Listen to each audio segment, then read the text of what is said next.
स्वामी विवेकानंद की किताब राजयोग मन के बंधन से आज़ाद होने का तरीका बताती है। एक बार मन आज़ाद हो गया तो मनुष्य के जीवन से दुख संताप जैसी चीज़ें गायब हो जाती हैं। मन को आज़ाद करने का तरीका जानिए। उस किताब एक अंश पढ़कर स्वामी विवेकानंद मन को काबू में करने से पहले उसको जानना होगा। चंचल मन को दुनियादारी से खींचकर उसे एक प्रकार से स्थिर करके रखना होगा। बार बार ऐसा करना होगा। इच्छा शक्ति द्वारा मन को संयत कर उसे साध कर भगवान की महिमा पर विचार करो। मन को काबू में करने का सबसे सीधा उपाय है चुप लगाकर बैठना। कुछ समय के लिए मन को छोड़ देना, जहां वह जाना चाहे जाए।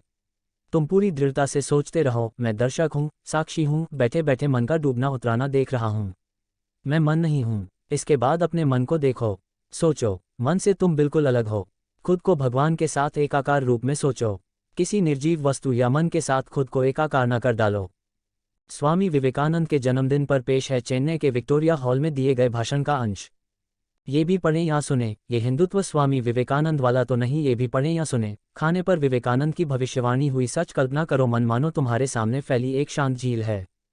जो विचार मन में उठकर धुंधला रहे हैं वो जैसे झील में बुलबुले उठ रहे हैं और सतह पर आकर विलीन हो रहे हैं। विचारों को नियंत्रित करने की कोई कोशिश मत करो।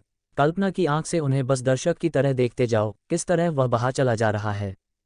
तालाब में ढेला फेंकने पर जैसे पहले खूब जल्दी जल्दी तरंगें उठती हैं, इसके बाद तरंग की परिधि जितनी बड़ी होती जाती है तरंग उतनी कम आती हैं। मन को भी इसी तरह छोड़ देने पर उसके विचारों की परिधि जितनी बड़ी होगी मन में विचार कम उठेंगे। लेकिन हम इस प्रणाली को उलट देना चाहते हैं। पहले हम विचार के बड़े वृत्त से शुरू करके उसे छोटा छोटा करते हुए मन को जब एक बिंदु पर लाएंगे तब उसे वहीं पर स्थिर करके रखना होगा। इस भाव को जगाओ, मैं मन नहीं हूँ, मैं देख रहा हूँ, मैं सोच रहा हूँ, मैं अपने मन की गतिविधि को निहार रहा हूँ। इस तरह अभ्यास करते करते खुद के साथ मन का जो एकाकार भाव है वह दिनों दिन कम होगा। आखिर में खुद को मन से पूरी तरह अलग कर पाओगे और ठीक ठीक समझ पाओगे कि मन तुमसे अलग है। ये जब हो जाएगा तब मन तुम्हारा दास होगा, जिसे तुम अपनी मर्जी से नियंत्रित कर पाओगे।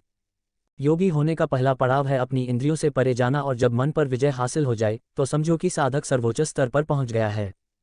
जहां तक संभव हो अकेले रहना। आसन ज्यादा ऊंचा न होना ही ठीक। पहले कुश आसन, फिर मृगचर्म, फिर रेशम या पटवस्त्र बिछाना। टेक लेने के लिए कुछ न होना ही अच्छा। कुल मिलाकर आसन दृढ़ होना चाहिए। हर तरह के विचारों का त्याग कर मन को खाली कर डालो। जैसे ही कोई विचार मन में उठे तुरंत ही उसे दूर कर देना। ऐसा करने के लिए हमें निर्जीव वस्तुओं और अपने शरीर से परे उठना होगा। दरअसल मनुष्य का पूरा जीवन ही इस अवस्था तक पहुंचने की एक अनवरत कोशिश है। हमारे श्रेष्ठ आदर्श हैं भगवान, उनका ही ध्यान करो। हम ज्ञाता को जान नहीं पाते क्योंकि वह हमारे ही स्वरूप हैं। हम अशुभ की सृष्टि खुद करते हैं क्योंकि हम अशुभ देखते हैं। हमारे भीतर जो है बाहर हम वही देखते हैं। ये दुनिया हमारे लिए आईने की तरह है। ये छोटा शरीर हमारे द्वारा सृष्टि किया हुआ एक छोटा आईना है, लेकिन असल में सारी दुनिया ही हमारा शरीर है। इस बात का हमेशा ख्याल रखना होगा, तभी समझ पाओगे हम मरते नहीं या किसी को चोट नहीं पहुंचा सकते, क्योंकि जिसे चोट पहुंचाएंगे वह भी हम ही हैं। हमारा जन्म नहीं, मृत्यु भी नहीं। हमारा कर्तव्य है केवल सभी को प्यार करते चले जाना। स्वामी विवेकानंद। ईसाई मिशनरियों से क्यों नाराज हुए स्वामी विवेकानंद? यह विश्वजगत मेरा शरीर है। सब स्वास्थ्य सब आनंद मेरा ही है, क्योंकि सब कुछ तो विश्व के भीतर ही है। बोलो, मैं ही विश्वजगत हूँ। आखिर में यही समझ पाता हूँ, जो कुछ कर्म व्यापार है सब हमसे ही आईने में प्रतिबिंबित हो रहा है। अगर लग रहा है कि हम छोटी तरंग जैसे हैं तो हम सब के पीछे एक अखंड समुद्र है और हम सब उसी में मिले हुए हैं। समुद्र से अलग तरंग अकेले नहीं रह सकती। ठीक से इस्तेमाल किए जाने पर कल्पना हमारे परम मित्र की तरह काम करती है। कल्पना तर्क की सीमाओं से परे जाती है और सिर्फ कल्पना का प्रकाश ही हमें सब जगह ले जा सकता है। प्रेरणा हमारे भीतर से उठती है, इसलिए हमें अपनी ही उच्चतर शक्तियों द्वारा खुद को अनुप्रेरित करना होगा। अमरनाथ में क्या हुआ था स्वामी विवेकानंद के साथ? क्राइस्ट को पूजने के लिए क्यों कहा विवेकानंद ने?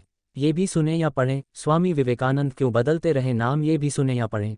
गीता से पहले फुटबॉल क्यों कहा स्वामी विवेकानंद ने राजयोग से?